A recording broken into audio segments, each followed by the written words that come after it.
लाख मराठ्यांची तू आग रे, माय भवानीचा तू वाघ रे. आता या गाण्यातल्या शेवटच्या दोन ओळींमध्येच आपण ज्यांना आपलं दैवत मानतो त्या छत्रपती शिवाजी महाराजांची पूर्ण महती आपल्याला कळते. तसं महाराज आजपर्यंत पूर्णपणे कोणालाच कळलेले नाहीत, इतके पराक्रमी ते होते. त्यामुळेच एखाद्या 3 तासाच्या सिनेमातून छत्रपती शिवाजी महाराज कळणं इतकं काही सोपं नाहीये. तसे छत्रपती शिवाजी महाराजांवर आजपर्यंत इतके सिनेमे आलेत, पण इतक्या भव्य दिव्य स्वरूपात मोठ्या पडद्यावर आणि तेही मराठीत महाराजांना पाहणं हीच रितेश देशमुखच्या राजा शिवाजी सिनेमाची पर्वणी आहे. नमस्कार, मी अजय परसुरे. राजा शिवाजी सिनेमाचा रिव्ह्यू करण्यापेक्षा तुम्ही हा सिनेमा थिएटर्समध्ये जाऊन का पाहावा याबद्दल मी तुम्हाला पुढच्या या व्हिडिओमध्ये सांगणार आहे. तुमची पाठीमागून मारायची वृत्ती मराठे ज्या दिवशी ओळखतील ती तुमच्या शेवटाची सुरुवात असेल. राजा शिवाजी सिनेमा या डायलॉगपासून सुरू होतो आणि पुढे अफजल खानाच्या वधापर्यंत ही कहाणी तब्बल 3 तास 13 मिनिटं आपल्यासमोर येत राहते. आता या 3 तासात रितेश देशमुखने राजा शिवाजी सिनेमा 8 खंडात आपल्यासमोर आणलाय.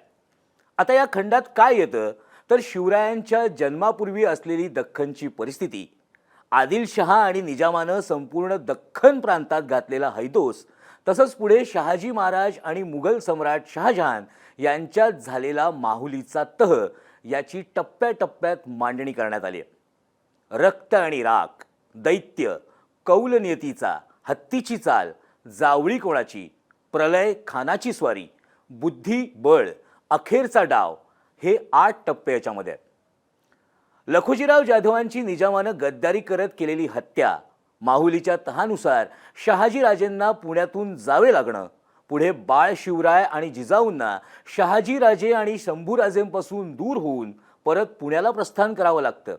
याच दरम्यान पुण्यात आल्यावर बाळ शिवरायांनी निजामाने ओसाड करून ठेवलेल्या पुण्याला पुन्हा रुळावर आणण्यासाठी केलेले शर्थीचे प्रयत्न, याच दरम्यान बाळ शिवरायांच्या मनात जिजाऊंनी रोवलेली स्वराज्याची मूर्तमेढ, शहाजीराजेंना आदिलशहाने अटक करून नंतर केलेली सुटका, शंभूराजे आणि शिवरायांमधील दृढ नातं, शंभूराजेसोबतचा अफजल खानाचा दगाफटका, त्यानंतर स्वराज्य वाढवण्यासाठी आदिलशाहीला पुरून उरलेले शिवराय आणि दख्खन आणि आसपासच्या परिसरात शिवरायांच्या वाढलेल्या प्रस्ताला नामोहरम करण्यासाठी अफजल खानानं केलेली कूच, त्यात गावच्या गावं बेचिराग करून अफजल खानाची शिवरायांवर स्वारी करण्याची चाल आणि महाराजांनी त्याच कुशलतेने आणि बळाचा वापर न करता बुद्धिचातुर्यानं अफजल खानाला दिलेलं आव्हान आणि शेवटी महाराजांनी अफजल खानाचा केलेला वध,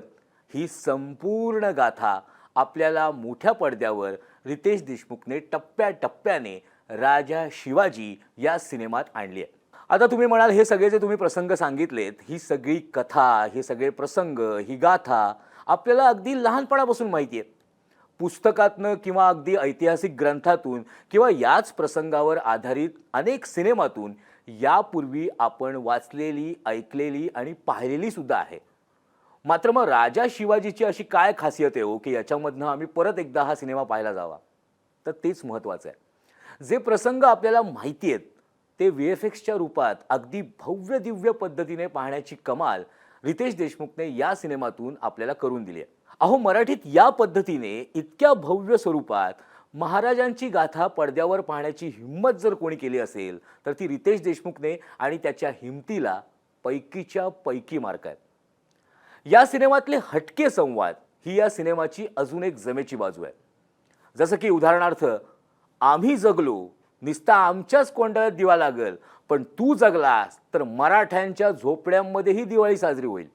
मगरूर मुघलांना कळू द्या, मराठे मातीत गाडले जात नाहीत, ते मातीत पेरले जातात.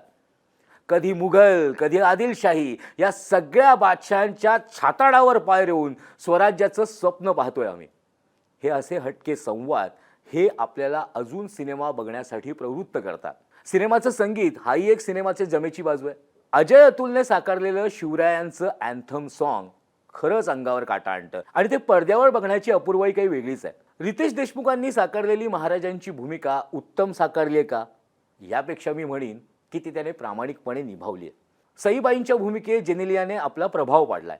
शहाजीराजेंच्या भूमिकेत सचिन खेडेकर, शंभूराजेंच्या भूमिकेतील अभिषेक बच्चन, आदिलशहाच्या भूमिकेतील अमोल गुप्ते, पंतांच्या भूमिकेतील जितेंद्र जोशी, पीर बाबाच्या अगदी छोट्याशा भूमिकेतील बोमन इराणी, लखुजीराव जाधवांच्या भूमिकेतील महेश मांजरेकर, जिजाऊंच्या भूमिकेतील भाग्यश्री पटवर्धन यांनी आपल्या वाट्याला आलेल्या भूमिकांना अगदी योग्य न्याय दिलाय. मात्र कपटी बेगमच्या भूमिकेतील विद्या बालन आणि अफजल खानच्या भूमिकेतील संजय दत्त यांनी सिनेमात खरी जान ओतली. क्रूर, मग्रूर, कपटी, आपल्या बळाचा भयंकर माज बाळगणाऱ्या अफजल खानची चीड येईल इतकी भूमिका लीलया साकारली आहे ती संजय दत्त यांनी. आणि शिवाजी नाही शिवाजीराज म्हणायचं अशा तडफदार संवादात जीवा महालेच्या कॅमिओ भूमिकेत झळकलेला सलमान खानही 5 मिनिटं का होईना भाव खाऊन गेलाय. देशमुख फॅमिलीतली पुढची पिढी ही सिनेमात येणार याची नांदी या सिनेमामुळे झाली. रिहान देशमुख आणि राहिल देशमुख या रितेश आणि जेनेलियाच्या दोन्ही मुलांनी बालपणीचे शिवराय टप्प्याटप्प्याने मोठे होताना अगदी अप्रतिम साकारले. आता एक वादाचा मुद्दा. सिनेमा अतिशय उत्तम आहे का? तर मी म्हणेन चुका म्हणून नाही, पण काही तांत्रिक बाबी खटकण्यासारख्या आहेत. VFX जरूर चांगलं आहेत, पण अजूनही उत्तम होऊ शकलं असतं असं मला वाटतं. बॉलिवूड कलाकारांच्या तोंडी असलेले मराठी संवाद डब करून दुसऱ्याच्या आवाजात घेतले असते तर चांगलं झालं असतं असं मला वाटतं. या काही छोट्या मोठ्या बाबी सोडल्या तर सिनेमा त्याच्या भव्य दिव्यतेसाठी आणि मराठीमध्ये पाहताना जो इम्पॅक्ट आपल्यासमोर येतो तो अनुभवण्यासाठी आपण जरूर पाहायला हवा. रितेश देशमुखने गेली 10 वर्ष जी मेहनत या सिनेमासाठी घेतली आहे ती त्याच्या कामातून आणि प्रामाणिकपणे केलेल्या प्रयत्नातून पडद्यावर नक्कीच झळकते.